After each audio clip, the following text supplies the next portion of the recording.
Tersiar kabar TPN Ganjar Mahfud bakal jadikan seorang Kapolda sebagai saksi di sidang MK terkait dugaan kecurangan pemilu 2024. Hal ini disampaikan langsung oleh Wakil Deputi Hukum TPN Ganjar Mahfud, Henry Yosodiningrat pada Senin 11 Maret 2024. Henry mengatakan, seorang anggota Kapolri akan menjadi saksi kunci dalam dugaan kecurangan pada Pilpres 2024. Menanggapi wacana ini, Kepala Biro Penerangan Masyarakat Divisi Humas Polri, Brigjen Truno Yudo Wisnu Andiko menegaskan Polri akan tetap berkomitmen penuh patuh pada undang-undang.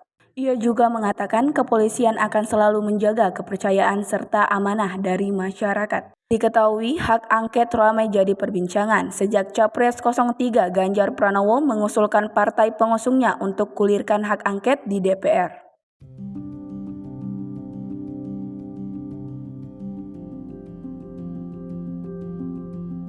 Download Tribun X sekarang, menghadirkan lokal menjadi Indonesia.